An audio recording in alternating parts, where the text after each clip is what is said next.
Well, Oregon showed what they can do in front of the whole country, and now a short week. We'll talk about them, plus Illinois battling Michigan. The winner stays in the top 25, and the loser is out of there. Plus, can Nebraska hang with the mighty Indiana Hoosiers? Let's talk. It's time for the Big Ten Squad. You're talking ball with the Big Ten Squad. From USC to Ohio State, from Michigan to Oregon, from Nebraska to Washington, it's the local experts of the Locked On Podcast Network bringing you scoops, breakdowns, and the most comprehensive preview of the upcoming Big Ten weekend. No hurt feelings and thin skin allowed. Squad up. You're part of the Big Ten Squad. Welcome to the Locked On Big Ten Squad. Just sit back, enjoy. Let's talk some football. I'm Craig Shemon from Locked On Big Ten. By the way, today's episode is brought to you by FanDuel. Today's episode, again, with FanDuel. Have them at your hand, right in your favorite devices. You're watching your favorite football games, your first $5 bet, and you'll get started with $200 in bonus bets guaranteed. Visit FanDuel.com and get started. All right, around the room, Matt Sheehan from Locked On Spartans. I missed you, Craig. I missed you. I'm sorry. I heard things got out of control last week. I don't know what you're talking about. I thought last week's show was the best one that this idea has ever come up with. Can we get a mute on Spencer already? That's great. That's okay. You mute me if you like. I'll just sit here and hold the O for the number of losses that Oregon has this year. How many you got up there in Seattle? Hey, man, that doesn't matter. We were in the national championship last season. It's great. You can do, living in the past. That's Washington's specialty. All right, if you pardon me, we're 2 minutes in. I haven't introduced everybody. Roman from Locked On Huskies. Yeah, that's Spencer from Locked On Ducks, Locked On College. I even saw him on Locked On Big 12 the other day. How many shows do you do? Way too many. Like, honestly, even I think it's excessive at this point, but I'm never going to stop. Jacob from Locked On Hoosiers, the real undefeated team in the Big Ten. And also Jay Stevens. Good for him to be here today.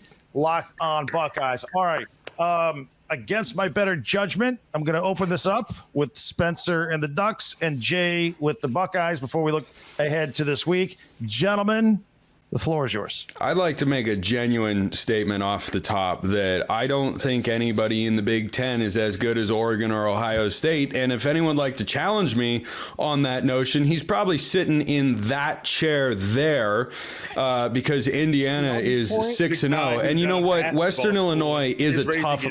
Yeah, sure. Western Illinois is a tough team, and that's one of their wins. But yeah, I think Oregon, Ohio State showed what a lot of people thought coming into the year, that these are the two best teams in the conference. And, Michigan could be in that category if they could, complete a forward pass with any amount of regularity.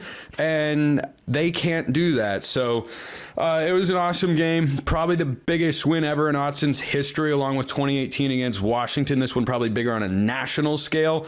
But, it is a good time to be a fan in Eugene. Wow, Roman, he's taking shots already, man. Craig said Ohio State and Oregon, and he's throwing Washington into this. But this is what Oregon fans do, no matter what. Like, I had people in my comments after losing to Iowa, and they're just sending the duck emoji. It's like, okay, hey, here you are. You're still thinking about Washington. I didn't even bring up giving up 40 points to Iowa on the road. I didn't mention that. Like, I wouldn't bring that up. Why would anyone bring that up? No, I'm just kidding. Yeah. No, I liked where that thought was going, Jacob. I liked that thought very much. Jay, let's boil it down. What happened in the last 10 seconds, 6 seconds, the confusion, and then we'll move on from that game. Good coaching by one guy on the other side of the field, not saying his name. Confusion. Dan Lanning. His name's Dan Lanning. All right, yeah, whatever. Nobody cares. For some reason, Will Howard doesn't know that with 6 seconds, you got to speed up your clock. No matter what you think 6 seconds is, you have to move a little bit faster and say, slide by with 3 seconds left or 2 seconds. Preferably so there's still time left on the clock for Ryan Day and the refs to call a timeout to get the field goal team on the field. It's just a mess up. It was a mishap. It was something that Ryan Day's teams have done in big games. They have had mistakes, and ultimately they haven't overcome them in some of those games. But unfortunately, I have to agree with what something Spencer said.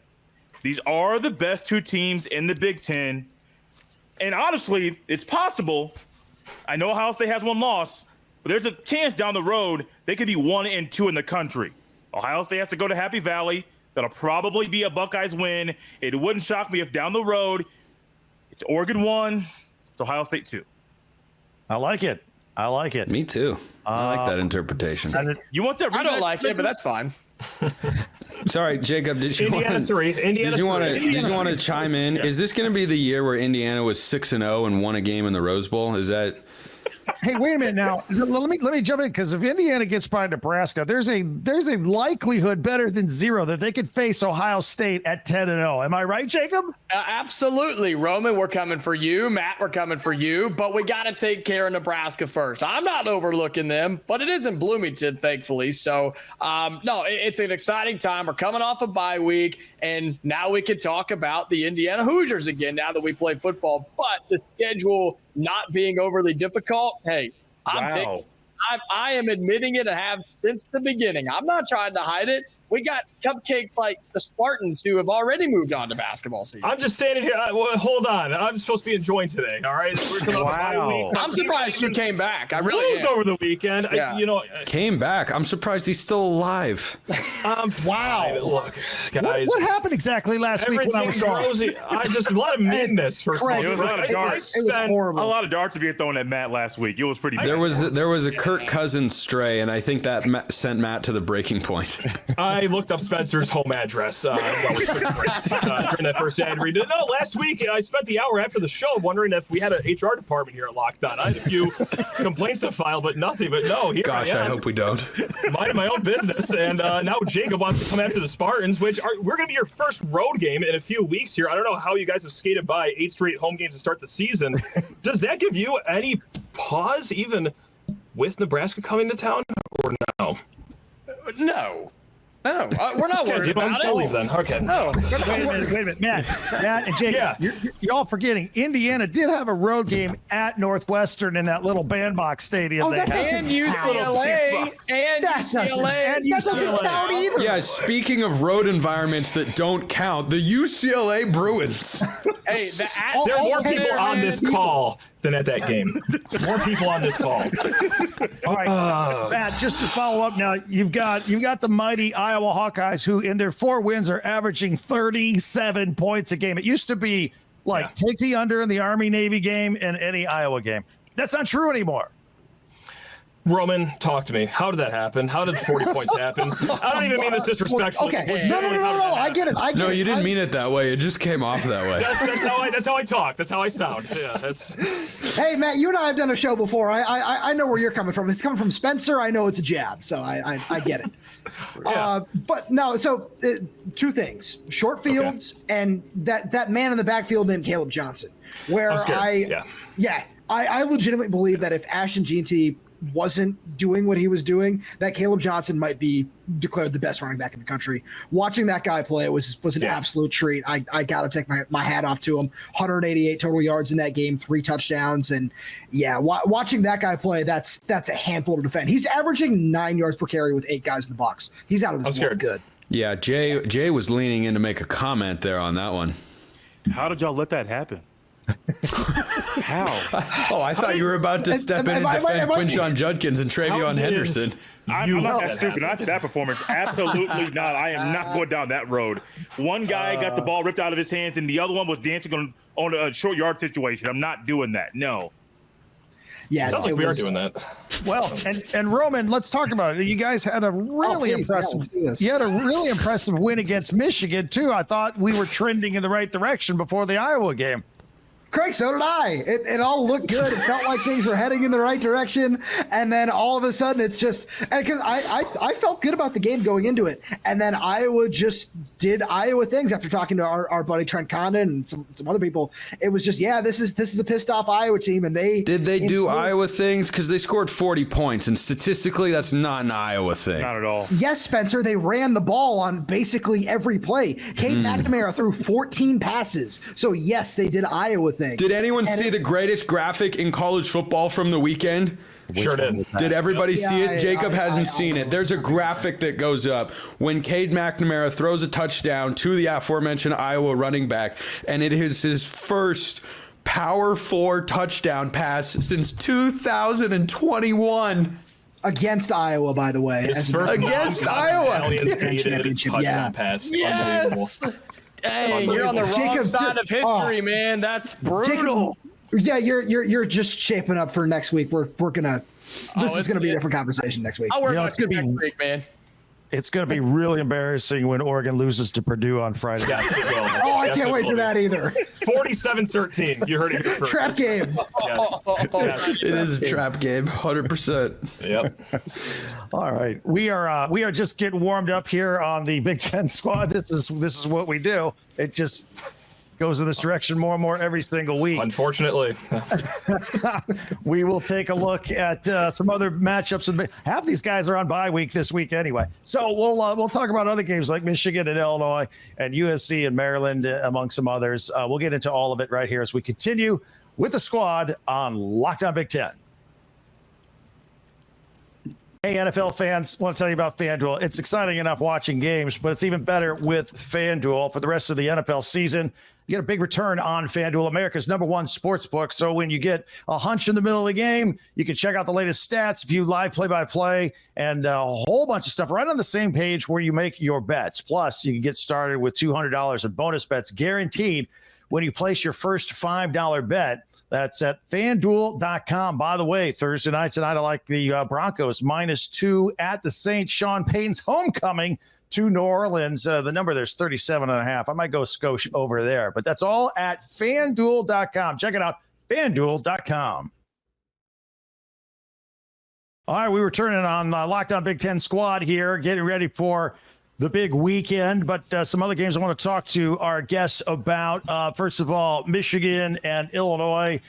Michigan's on its third starting quarterback already going into Illinois. This is the 100-year anniversary of the Red Grain 6-touchdown game, leather helmets. In fact, cool tip here for this game. Illinois is they have some artists hand paint all their helmets. They're going to actually look like leather helmets. Meanwhile, Michigan will be playing like it does have the leather helmets with the passing game. Why does that not sound as cool as it should? like why do I feel like they're focused on the wrong thing here? Yeah. Let's remind everybody that we're going backward in time. Jacob, we'll start with you. What are your thoughts on this game? The loser's probably out of the top 25, and the winner stays in. Well, the fact that we led with the fact that they're painting leather helmets tells us all we need to know, I guess. I don't know what to think here. Illinois should be better, and they are okay, but then they get scared a week ago, and then you've got, like you said, Michigan. I don't know. How am I supposed to feel about this game? I feel like it's one that if whoever wins, you'd be like, yeah, that makes sense. You could tell me right now, team A wins or team B wins, and it's like, yeah, I totally get it, and you could sell that to me. I don't know. I have no idea how to feel about this game. Yeah. Jay Stevens, how about you? Your arch rivals here on the third quarterback already.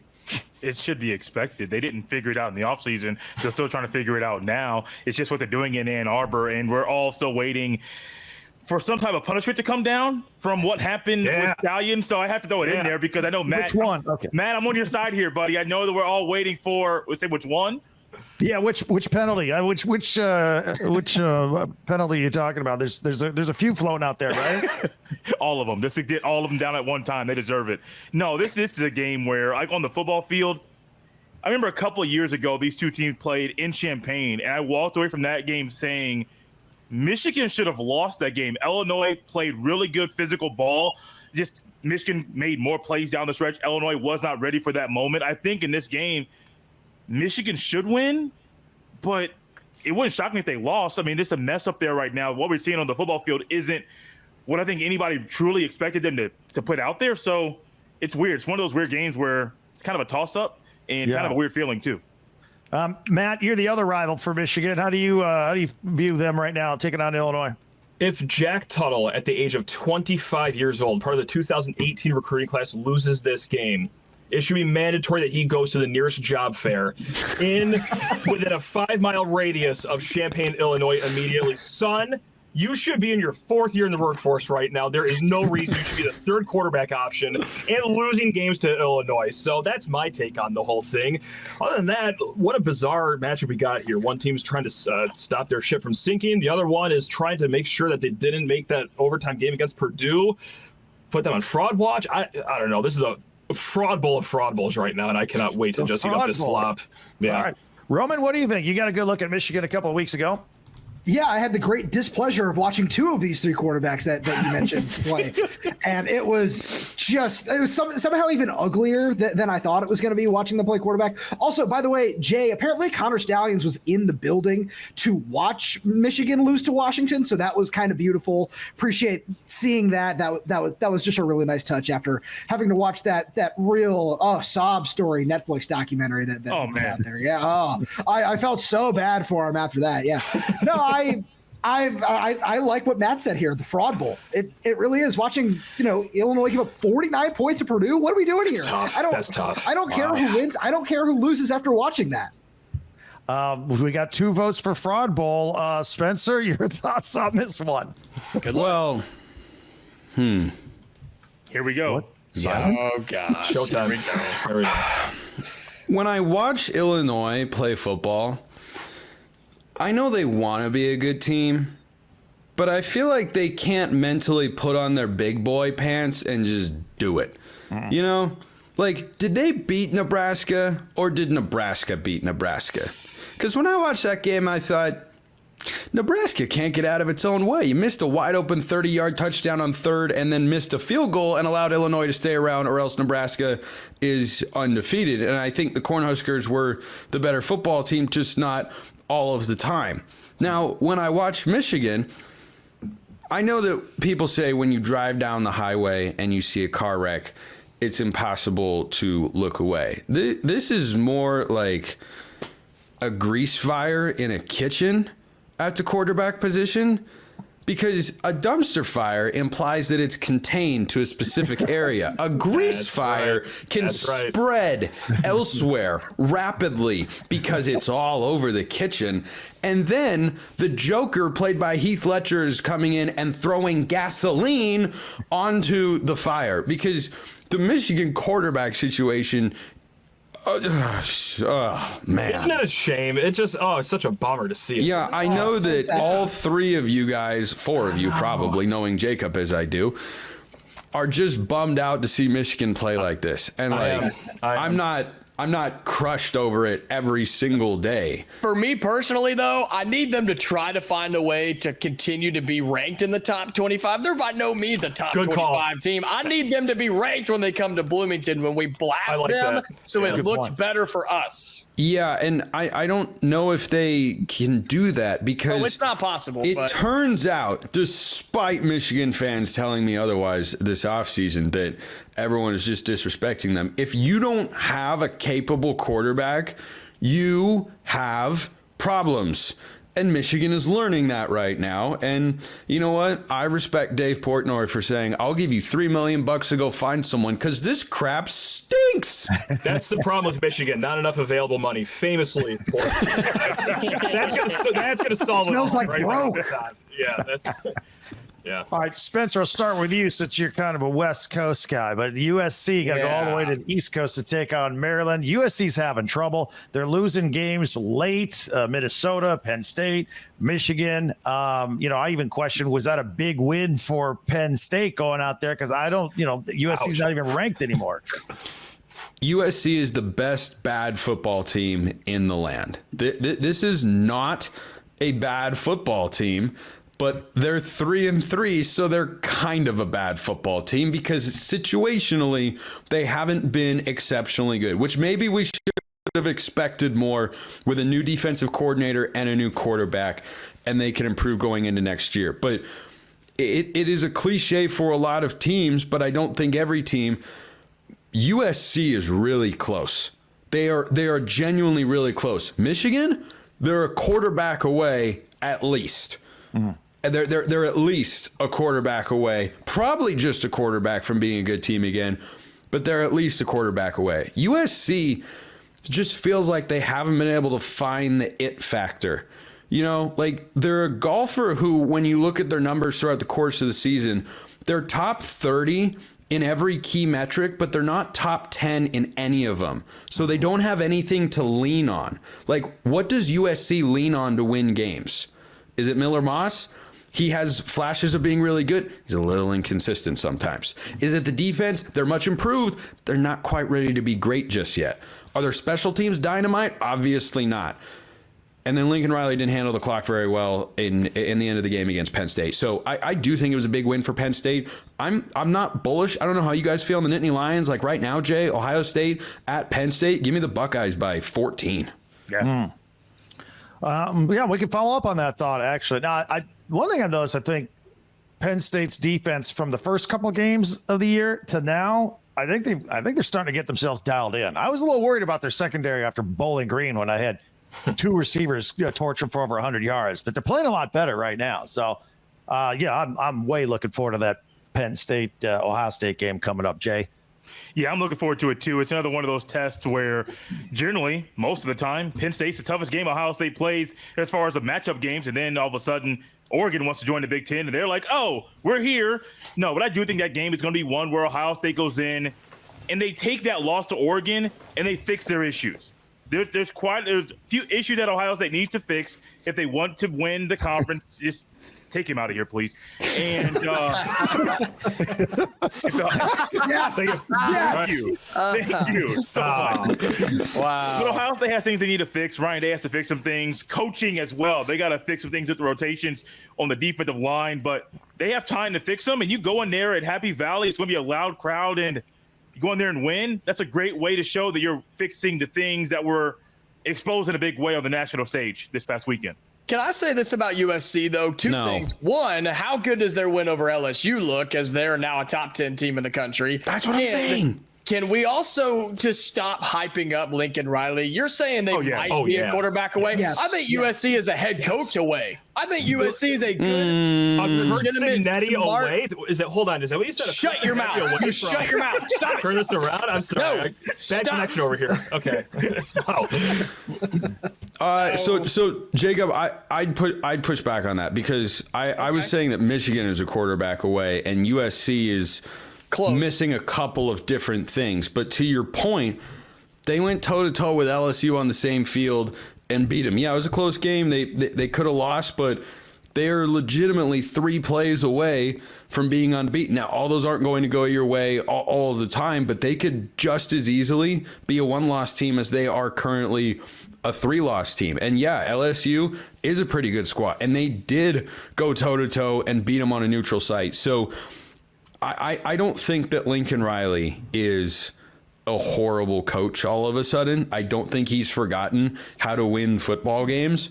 I think the first year with Caleb Williams was just kind of all the magic came out and they went 11-1. They were 4-8 the year before. And then he had a blind spot, and that was Alex Grinch. And he set the program back multiple years by bringing him over from Oklahoma. That is a completely legitimate criticism. But he made the right hires on the defensive staff this year. I think it's going to take a year or two for them to really get that right.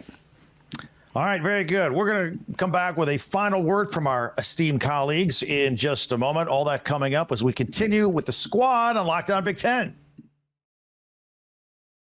Hey guys, you ever feel like you need a little boost in the bedroom? It's time to stop worrying about your performance and get Hims so you can feel confident whenever you're in the mood. Hims is changing men's health care by providing you with access to affordable sexual health treatments from the comfort of your own couch. No insurance is needed, and one low price covers everything from treatments to ongoing care. Start your free online visit today at hims.com/lockedon. That's Hims, HIMS.com/lockedon for your personalized ED treatment options. Hims.com/lockedon. Again, that's Hims.com/lockedon. As we continue with the Locked On Big Ten squad, final word, kind of rapid round here, getting ready for Week 8. I can't believe it's Week 8 already.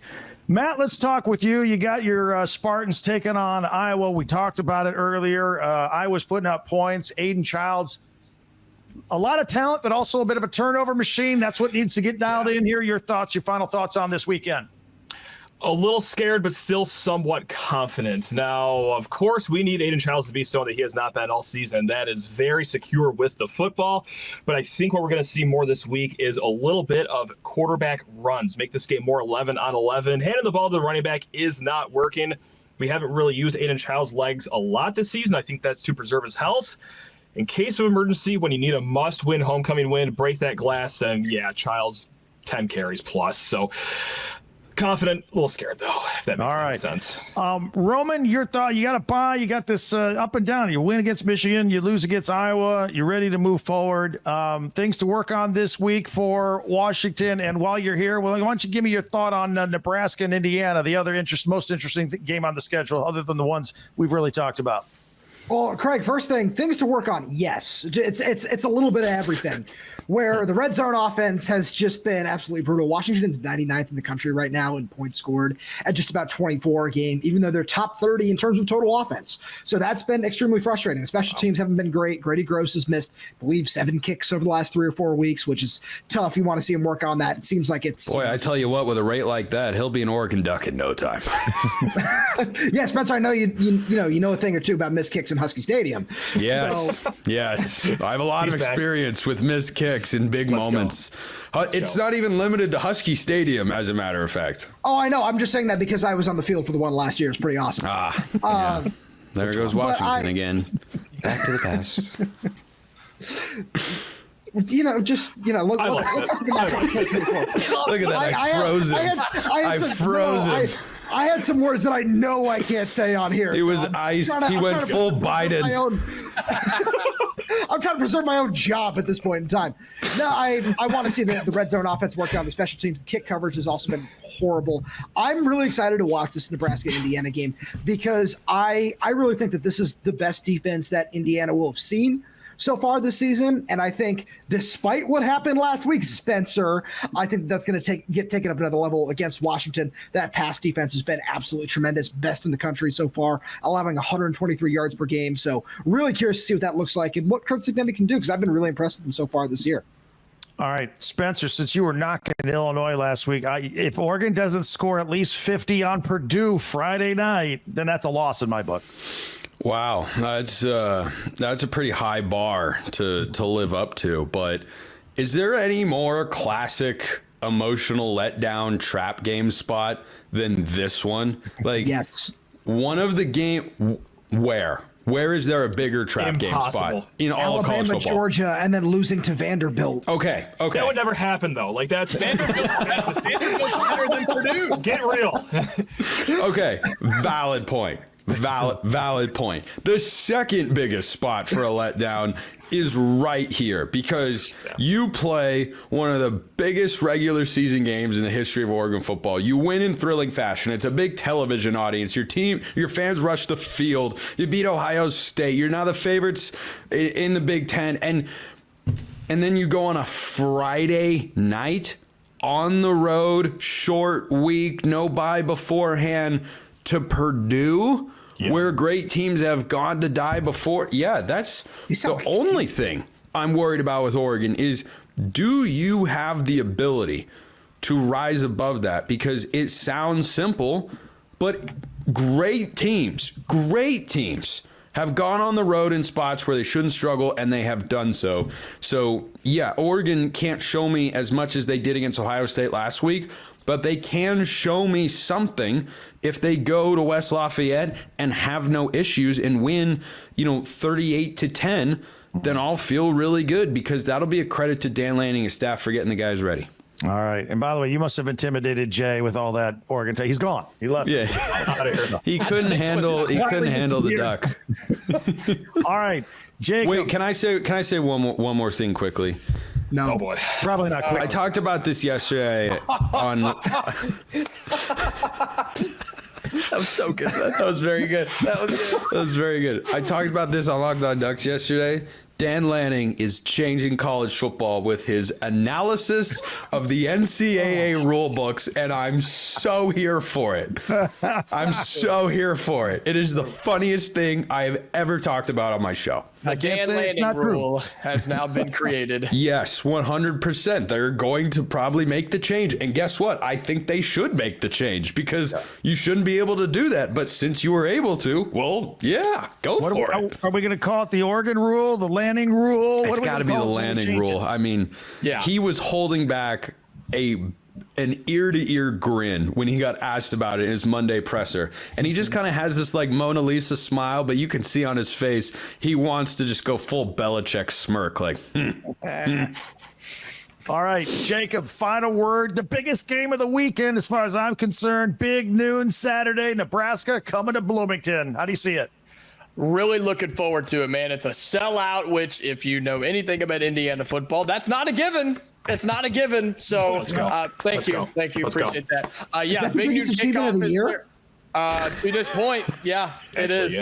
Yeah, it will still be the case when we play Washington next week, then Michigan State after that, and then Michigan after that. And so, no, it's a huge game, huge opportunity, big noon kickoff, Barstool's in town. Everybody will be watching this game. And so everybody's trying to figure out, okay, is Indiana legit or not? And while this will be the best team Indiana has played so far, Nebraska, it's not like their schedule is crazy. They played the wild offenses of Illinois and Rutgers. So do we really know how good that defense is for an Indiana offense that has just been kind of chugging right along? What fascinates me, though, both teams coming off a bye. I love games like this where both teams have had so much time to prepare. Who comes out looking fresher? I'm taking Indiana, obviously. The fact that we were a touchdown favorite, though, at FanDuel in this game, a little sketchy to me. Does Vegas know something? I don't know. But, yeah, Hoosiers got it in the bag. Vegas always knows something we don't know. For Matt, Roman, Spencer, Jacob, and Jay, who left us, if you're watching out there, catching us for the first time, subscribe to all these guys. They do a fantastic job covering your teams every single day throughout the season. And don't forget, I got you covered with the entire conference on Locked On Big Ten, part of the Locked On Podcast Network, your team every day. Love you, Craig. Thanks for coming back. Appreciate it. We missed you, Craig. Good to be here.